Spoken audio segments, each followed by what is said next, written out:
দেখতেছি আমাদের সুফিয়ে কেরাম কি বলে। তার মানে আল্লাহর পক্ষ থেকে আগে থেকেই ইশারা নির্ধারিত ফয়সালার যে বিষয়টা আসছে, সেখানে কারবালার ঘটনার মাধ্যমে দুইটা গ্রুপ, একটা হলো হক, একটা হলো না হক, বাতিল। এজিদ মানে হলো বাতিল আর হক মানে হলো হুসাইন। এখন এরপর থেকে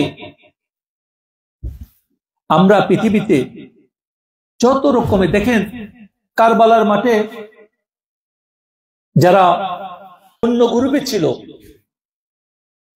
তারা সবাই নামাজি ছিল, তারাও নামাজ পড়তেন, তারা আজান দিচ্ছেন, সেখানে হাফেজে পড়ানো ছিল,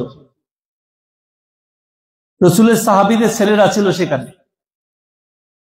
সেই পথে সেখানে অনেক লোক ছিল যারা রাসূলুল্লাহ সাল্লাল্লাহু আলাইহি ওয়াসাল্লামের উপরে দ্বীন গ্রহণ করছেন। রাসূলকে তারা কোনো অন্য জাতি ছিল না, তারা নামাজ পড়তেন, কোরআন তেলাওয়াত করে এবং দুরূদ পড়তেন। যেখানে তারা দুরূদ পড়ে, যাদের উপর দুরূদ পড়তেন তাদেরকেই কতল করতেছেন। কি নির্মম!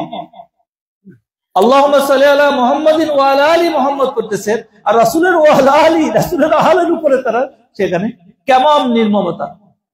আজকেও পৃথিবীতে এক শ্রেণীর মানুষ আছে রসুলকে মানে বলে, কিন্তু রাসূলুল্লাহ সাল্লাল্লাহু আলাইহি ওয়াসাল্লামের আহলে বায়াত, রাসূলের পরিবার, রাসূলের যে শিক্ষা সেটা থেকে তারা দূরে আছে। তো এই যে রাসূলের শানে দুরূদ পড়তেছে, আহলে বায়াতের দুরূদ পড়ার পরে সেদিন কারবালার মাঠে তারা কি করছে? তারা রাসূল সাল্লাল্লাহু আলাইহি ওয়াসাল্লামের পরিবারের উপরে তারা নির্মম ভাবে তারা চালাচ্ছে, শহীদ করছে। শুধু তাই নয়, এই বর্বর ইতিহাস পৃথিবীতে আর হবে কিনা জানি না।